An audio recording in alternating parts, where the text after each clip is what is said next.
तो कहने का भाव है दास का कि परमात्मा जब यहाँ आते हैं अपने यथार्थ ज्ञान को समझाने की चेष्टा करते हैं। सन 1398 में ज्येष्ठ सुदी पूर्णमासी, जेठ उतरते की पूर्णमासी और विक्रमी संवत 1455 सन 1398 को परमात्मा सतलोक से चलकर सहशरीर आए। काशी शहर बनारस के बाहर एक लहर तारा नामक तालाब में कमल के फूल के ऊपर आकर परमात्मा विराजमान हो गए, एक नवजात शिशु का रूप धारण करके। नीरू और नीमा नाम के दो पति पत्नी थे। जुलाहे का कार्य करने से वो जुलाहे कहलाते थे और मुसलमान धर्म के अंदर वो रह रहे थे। वैसे तो उसी जन्म में ब्राह्मण और ब्राह्मणी थे, मुसलमानों ने उनको बलपूर्वक मुसलमान बना दिया था। तो दुल्हा का कार्य करने लगे, जिस कारण से दुल्हा कहलाए। और परमात्मा पूर्व जन्म के अपने प्रॉमिस अनुसार अपने वचनबद्ध हुए थे नीरू नीमा के बच्चे के से, उसके कारण वो नीरू नीमा का बच्चा उस जन्म में नहीं था।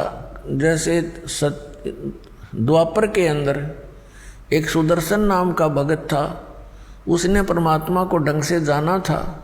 उसमें कबीर परमेश्वर जी करुणा में नाम से आए हुए थे।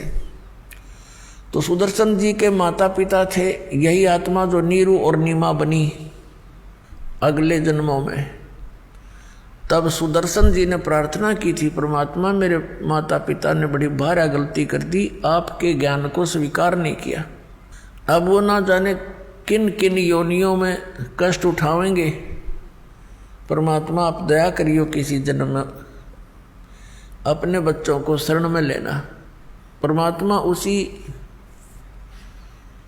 अपने वायदे अनुसार, प्रॉमिस अनुसार उनको मिले थे। नीरू नीमा अर्थात ये जुलाहा दंपति स्नान करने के लिए उस सरोवर में पहुंचे। सुबह ब्रह्म मुहूर्त में वहाँ बच्चे को पाकर वो घर ले गए। अब संक्षिप्त में सुनाऊंगा, ज़्यादा विषय और है आज हमारा। और वहाँ जुलाहे के घर प्रवेश की लीला होने के कारण वो परमात्मा जुलाहा कहलाए, जुलाहे का कार्य करने लगे। तो पुण्यात्माओं, वो परमात्मा ही हमें आकर यथार्थ ज्ञान देता है। अब उस परमेश्वर ने इसलिए वहाँ उस समय जुलाहे के घर में आना अनिवार्य जाना, क्योंकि वो तो परमात्मा है, हम तो जीव बुद्धि हैं। अपनी बुद्धि अनुसार हम विवेचन कर रहे हैं। परमात्मा ने ये जाना कि शूद्र जाति उस समय बहुत ही अछूत माने जाती थी और एक धारणा बनी हुई थी कि भक्ति मार्ग का काम तो ऋषि ब्राह्मणों का ही होता है और यही पार हो सकते हैं, यही भक्ति कर सकते हैं। दूसरी धारणा ये थी कि इन ब्राह्मण गुरुओं के शेष अधिकतर सेठ लोग होते थे, वो दान धर्म बहुत किया करते थे, वैश्य कुल के, और बाकी अन्य भी स्वर्ण जातियां भी उनकी शेष हुआ करती थी। और शूद्र को भक्ति का अधिकारी नहीं माना जाता था। उनको मंदिरों में जहाँ भी पूजा स्थल होते थे वहाँ जाना अलाउड नहीं था। तो परमात्मा ने ये सारी बेड़ियाँ हटाने के लिए ये जो जकड़ रखा था समाज, जाति मजहब के अंदर उन सभी बंधनों को काटने के लिए, समाप्त करने के लिए परमात्मा आए थे। अब उन्होंने आकर के हमें क्या ज्ञान दिया? राम नाम रटते रहो, राम नाम रटते रहो, जब तक घट में प्राण, कब हो तो दीन दयाल के भनक पड़ेगी कान।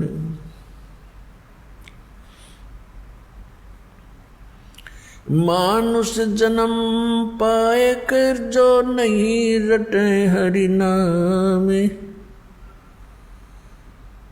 जैसे कुआ जल बिना बनवाया क्या काम।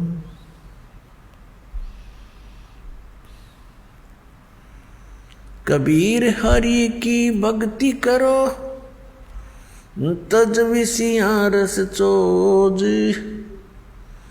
बार बार ना पाओगे ये मनुष्य जन्म की मौज।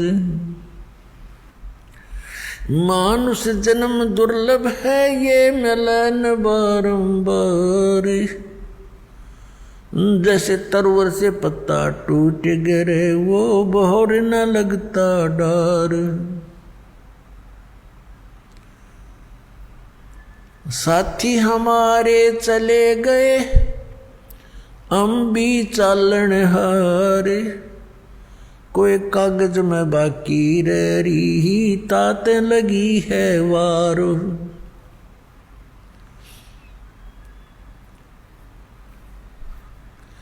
पतझड़ आवत देख कर बन रोवे मन माही, ये ऊंची टहनी पात थे अब पीले हो जाही।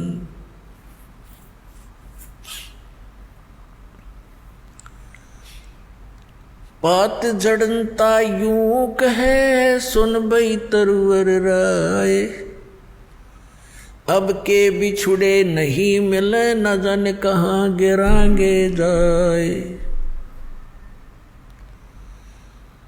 तरवर कहता पात से सुनो पात एक बात, यहाँ की याहे रीति है एक आवे एक जात।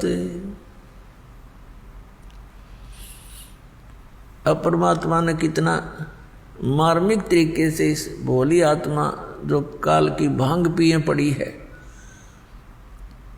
कितने मार्मिक ढंग से समझाया है। एक पत्ते और वृक्ष और वन का उदाहरण दिया है। क्या बताते हैं कि मानुष जन्म दुर्लभ है, ये मिले न बारंबार। और जैसे तरवर से पत्ता टूट गया वो बहोर नहीं लगता डार, उसी स्थिति में एज इट इज दोबारा उस शाखा पर, उस टहनी पे वो दोबारा स्थापित नहीं हो सकता। ठीक इसी प्रकार परमात्मा हमें समझाने की चेष्टा करते हैं कि आप जिस संसार और इस परिवार को, संपत्ति को, शरीर को अपना मान करके यहाँ बिल्कुल स्थायी होकर बैठे हो, ये ऐसी स्थिति है आपकी जिस दिन आप इस टहनी से टूट गए फिर उस घर में, उसी स्थिति में दोबारा आप स्थान नहीं पा सकते।